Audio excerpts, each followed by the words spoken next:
Hello guys, स्वागत है आपके अपने यूट्यूब चैनल पर। आज मैं आप लोगों के लिए साइंस के स्पेशल प्रश्न लाया हूं जो कि बीपीएससी से लेकर बहुत सारे एग्जामों में पूछा गया है। मैं बीपीएससी को टारगेट कर रहा हूं। पहला देखिए, ऑप्शन ए पहला प्रश्न क्या है 31।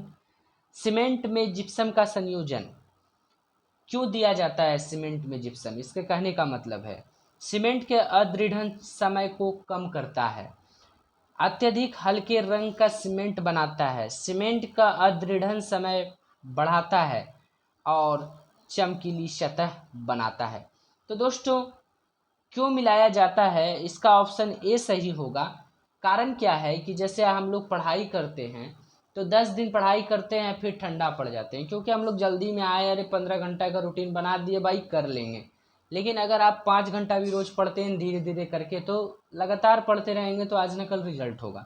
लोगों की यही गलती है। उसी प्रकार सीमेंट को भी देखा जाए तो सीमेंट में क्या होता है मेरे दोस्त, कि अगर वो तुरंत जम जाएगा तो सही तरीका से जमेगा नहीं।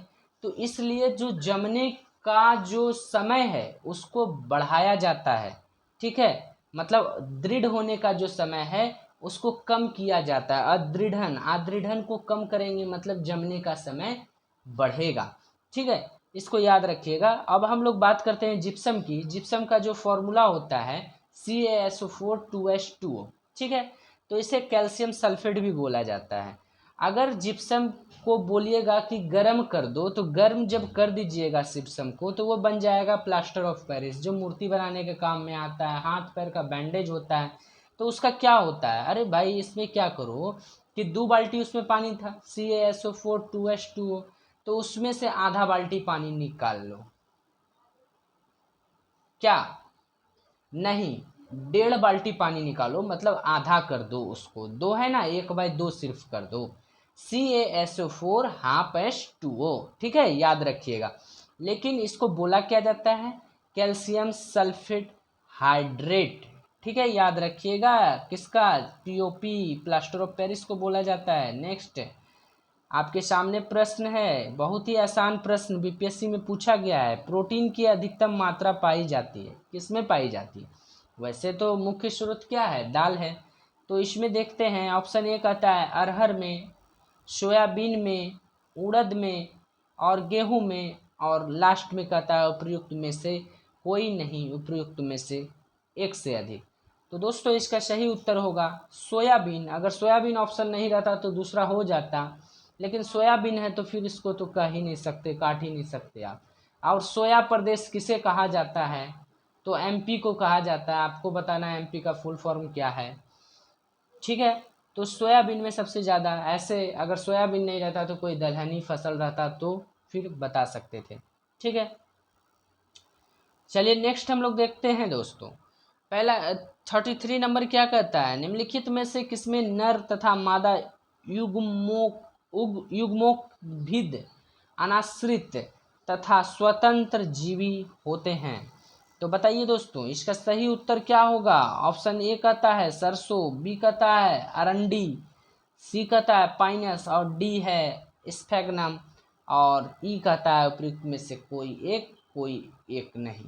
ठीक है, तो इसका सही उत्तर जो होगा दोस्तों स्फेगनम होगा। ठीक, स्फेगनम में नर तथा मादा युग्मोद्भिद अनाश्रित तथा स्वतंत्र होते हैं। एकदम याद रखिएगा, बहुत ही इंपॉर्टेंट प्रश्न इस सीरीज का है। चलिए नेक्स्ट प्रश्न क्या है आपके सामने स्क्रीन पर। जनन के भिन्न प्रकार होते हैं। एक जीव द्वारा जनन के प्रकार को अपनाना निर्भर करता है, किस पर निर्भर करता है? ऑप्शन ए कहता है जीव का आवास और आकृतिकी पर, जीव की आकृतिकी पर और जीव की आकृतिकी एवं कार्पिकी पर, जीव का विकास कार्य की आनुवांशिक संगठन पर, उस में से कोई नहीं और कोई एक से अधिक। ठीक है, तो इसका दोस्तों सही उत्तर होगा ऑप्शन ई। इसमें 2 आंसर होगा। जीव का आवास पर तो करता ही है, आकृतिकी पर भी करता है, जीव का विकास पर, कार्यकी पर और आनुवांशिक संगठन पर भी करता है। चलिए नेक्स्ट प्रश्न आपके सामने है, क्या है 35। देखिए, देखा जाए क्या है कि निम्नलिखित में से किस प्रक्रिया में CO2 मुक्त नहीं होती है?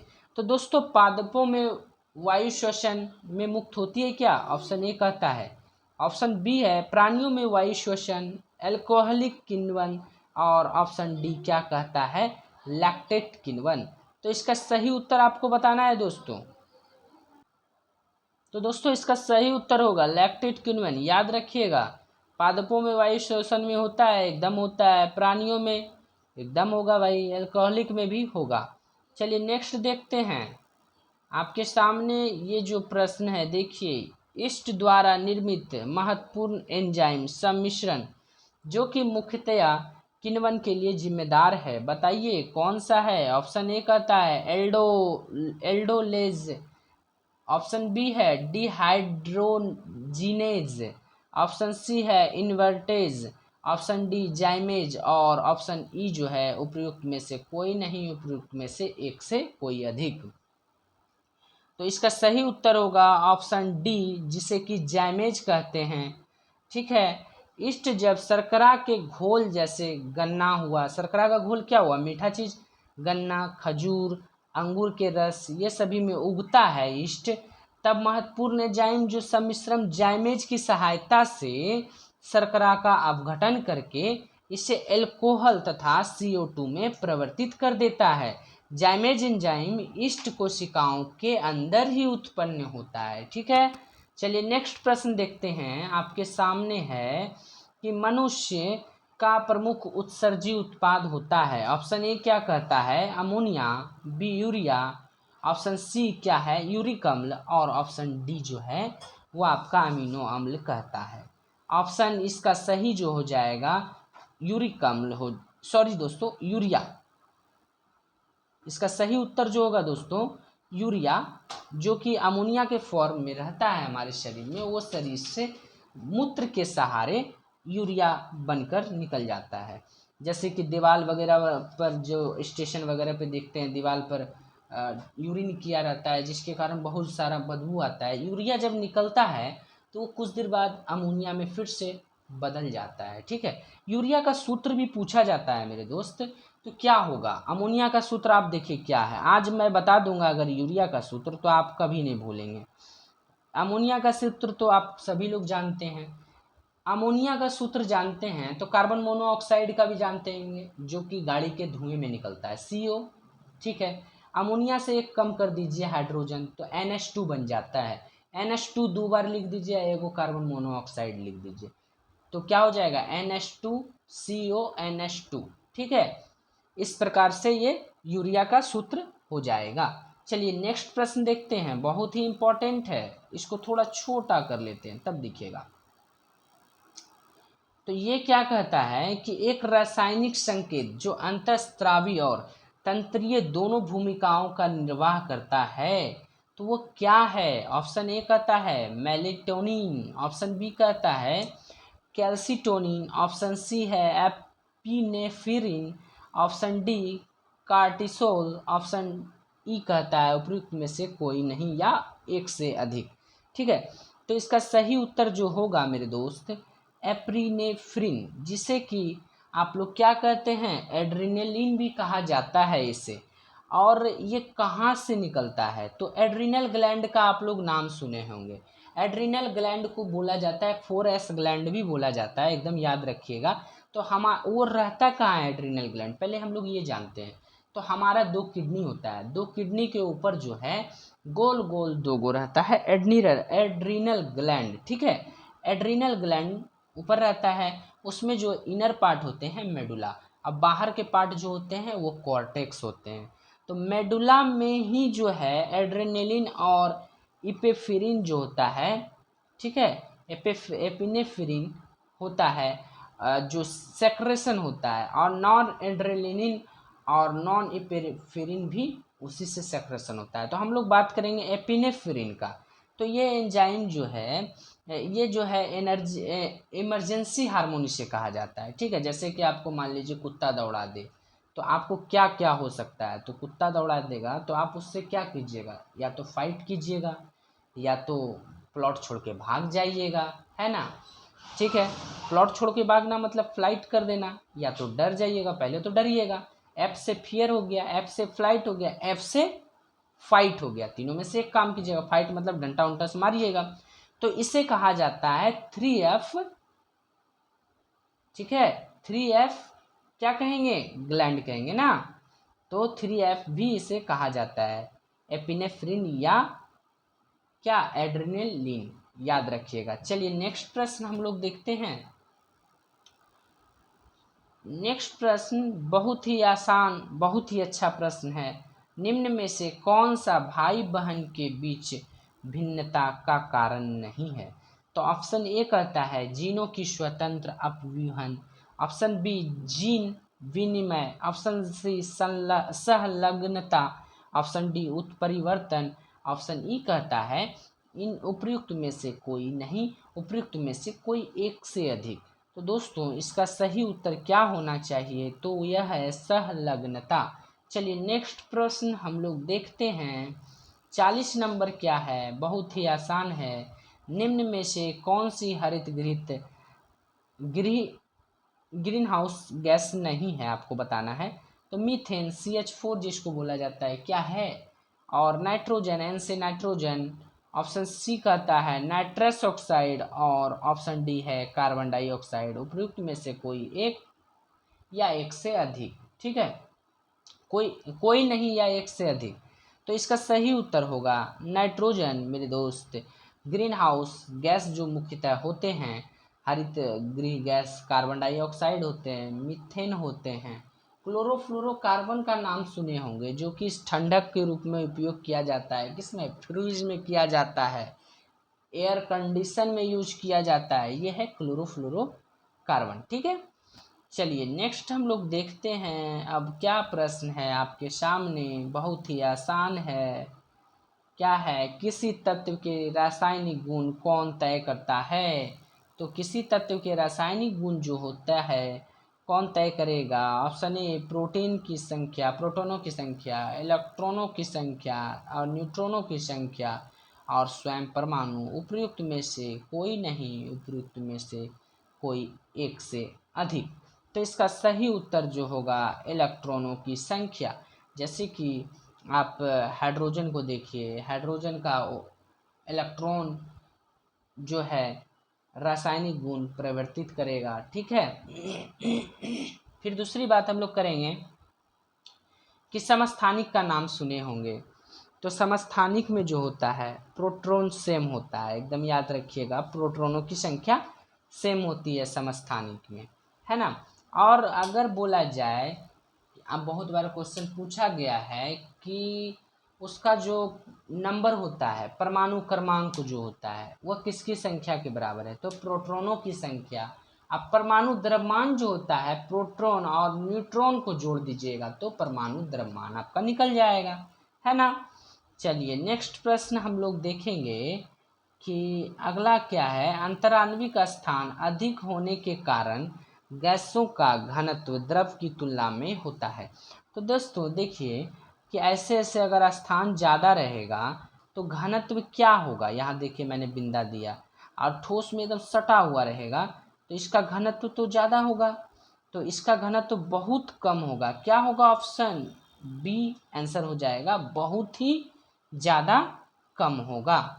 43 नंबर प्रश्न है मेरे दोस्त कि क्या कहता है कि खाने के सोडे का रासायनिक नाम क्या है? तो देखिए Na2CO3 है क्या? ऑप्शन बी कहता है NaCO3, ऑप्शन सी NaCl, और ऑप्शन डी NH4Cl। उपयुक्त में से कोई नहीं, उपयुक्त में से एक से अधिक। तो दोस्तों इसका सही उत्तर क्या होगा? Option B sodium bicarbonate. इसे क्या और बोला जाता है? सोडियम हाइड्रोजन कार्बोनेट भी बोला जाता है।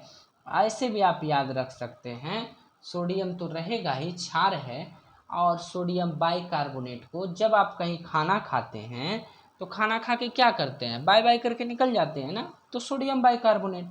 अब धोने का अगर बोल दे कि सोडे का नाम क्या है, सोडियम कार्बोनेट बोल देंगे, तो उसका क्या फॉर्मूला होगा? Na2CO3 धोने वाला, और 10 बाल्टी उसमें पानी डालिएगा तब भी ना धोइएगा, 10H2O, ठीक है। तो आप इस प्रकार से उसे याद रख सकते हैं। चलिए नेक्स्ट प्रश्न है कि साइक्लोप्रोपेन में कार्बन परमाणुओं की संख्या कितनी होती है। तो ऑप्शन ए कहता है 4, option B 2, option C 3, option D 5, उपयुक्त में से कोई नहीं, उपयुक्त में से एक से अधिक। तो मेरे दोस्त इसका सही उत्तर देखा जाए तो प्रोप का मतलब क्या होता है, 3 कार्बन। तो इसका सही उत्तर क्या होगा, 3, क्योंकि यहाँ पे प्रोप लगा हुआ है 3 कार्बन, याद रखिएगा। ठीक है, इसका फॉर्मूला अगर बोल दे तो C3H6 साइक्लोप्रोपेन का। नेक्स्ट आपके सामने जो प्रश्न आ रहा है, पॉलीथीन की थैलियों को नष्ट नहीं किया जा सकता है क्योंकि वे बनी होती हैं। ऑप्शन ए है ना टूटने वाली अणुओं से, अकार्बनिक यौगिकों से, बहुलकों से और प्रोटीन से। उपयुक्त में से कोई नहीं, उपयुक्त में से एक से अधिक। तो ऑप्शन सी इसका सही होगा। यह जो है बहुलकों से बना होता है, एथिलीन से। एथिलीन को जब उच्च ताप और दाब पर गर्म कीजिएगा तब क्या होगा, उच्च ताप और दाब दीजिएगा तो क्या होगा, बहुलीकरण होगा और वो प्राप्त होगा क्या, पॉलीथीन प्राप्त होगा। खाने के सामान को पैक करने वाला कौन सा पॉलीथीन रहता है, पॉलीइथिलीन रहेगा। और रेनकोट जो आप लोग पहनते हैं उसमें कौन सा रहेगा, पॉलीकार्बोनेट। एकदम याद रखना है, बहुत ही आसान है याद रखना। ठीक है, एथिलीन का फॉर्मूला तो मैंने आपको बताया नहीं, C2H4। क्या, C2H4 एथिलीन से ही ना बनता है। चलिए नेक्स्ट देखते हैं, सेलवर्सन जिसमें आर्सेनिक होता है सर्वप्रथम उपचार के लिए प्रयोग किया गया था।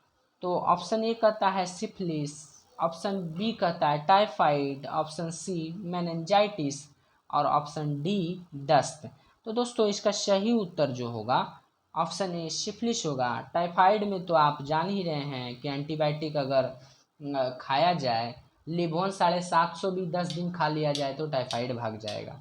ठीक है, मेनिंजाइटिस माथे की बीमारी है जो कि पीछे मेनिन्स जो 2 लेयर रहते हैं अगर उसमें चोट लग जाती है तो उसके कारण मेनिंजाइटिस होता है। और दस्त तो आप लोग सभी लोग जान रहे हैं।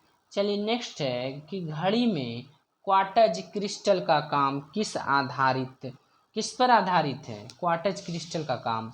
तो इसका सही उत्तर क्या होगा मेरे दोस्त, तो इसका सही उत्तर जो होगा दाब पाइजो विद्युत प्रभाव पर आधारित होता है। नेक्स्ट आपके सामने बहुत ही आसान और सरल, बहुत बार देखे होंगे ये क्वेश्चन को, ब्लैक होल के सिद्धांत को किसने प्रतिपादित किया। तो आपको बताना है तो इसका ऑप्शन ए सही हो जाएगा, सीवी, सॉरी दोस्तों सीवी नहीं, ऑप्शन सी इसका सही हो जाएगा, एस चंद्रशेखर। एस चंद्रशेखर ने ब्लैक होल के सिद्धांत को प्रतिपादित किया था। अब ब्लैक होल है क्या, ब्लैक होल एक ऐसा खगोलीय क्षेत्र है कि जिसका गुरुत्वाकर्षण क्षेत्र इतना शक्तिशाली होता है मेरे दोस्त कि प्रकाश सहित कुछ भी इसमें खिंचाव से बच नहीं सकता है। प्रकाश को भी खींच लेगा, किसी को भी खींच लेगा। अब देखिए इनके अनुसार जो है, चंद्रशेखर चच्चा के अनुसार क्या हुआ कि क्या हुआ बताइए। तो ये जो हुआ कि इन्होंने क्या बोला कि उनके अनुसार तारे निश्चित द्रव्यमान प्राप्त करने के बाद, जितना उसका द्रव्यमान होना चाहिए वो प्राप्त कर लेगा तो उसके बाद क्या होगा, अपने भार में वृद्धि नहीं कर सकते हैं और ब्लैक होल बन जाते हैं। चलिए नेक्स्ट प्रश्न देखते हैं, टेफ्लॉन, बहुत ही इम्पोर्टेंट प्रश्न है। टेफ्लॉन क्या है, तो टेफ्लॉन आपको बताना है, जल्दी बताइए। टेफ्लॉन जो है वो क्या है, बहुलक है, किसका, फ्लोरोकार्बन का, है ना। ऑप्शन ए टेट्राफ्लोरोएथिलीन को ही टेट्राफ्लोरोएथिलीन के बहुलीकरण से बनता है क्या, टेफ्लॉन। और ये जो है ना गर्मी को बर्दाश्त कर सकता है, इसलिए इसका उपयोग जो है नॉन स्टिक तावा पे किया जाता है। ठीक है, चलिए नेक्स्ट है 50 नंबर प्रश्न, बहुत ही इम्पोर्टेंट है। निम्नलिखित में से कौन सा अम्ल कांच पर आक्रमण करता है। तो इसका सही उत्तर जो आपके सामने है HF। HF जो है वह है हाइड्रोफ्लोरिक अम्ल जो है वह कांच पर आक्रमण करता है। क्या कारण है? तो कांच जो है सोडियम और कैल्शियम सिलिकेट का मिश्रण होने के कारण जो है हाइड्रोफ्लोरिक अम्ल के साथ अभिक्रिया कर जाता है। ठीक है, सोडियम और कैल्शियम फ्लोरोसिलिकेट बनाता है। ठीक है, तो किसके साथ? सोडियम के साथ तो अभिक्रिया किया तो सोडियम है, और सिलिकेट कैल्शियम सिलिकेट के साथ अभिक्रिया करके कैल्शियम फ्लोरोसिलिकेट बनाता है। ओके, और नष्ट हो जाता है ना। तो चलिए दोस्तों, वीडियो को यहीं पर विराम देते हैं। अब आप हमें बताइए कि आपको सीखने को कुछ मिला? अगर नहीं मिला तो डिसलाइक कर दीजिए, अगर सीखने को मिला तो दोस्तों मेरा सपोर्ट कीजिए, लाइक सब्सक्राइब एंड अपने दोस्तों को शेयर कीजिए। चलिए दोस्तों, मिलते हैं अगली वीडियो में। बहुत बहुत धन्यवाद लास्ट तक देखने के लिए आपका।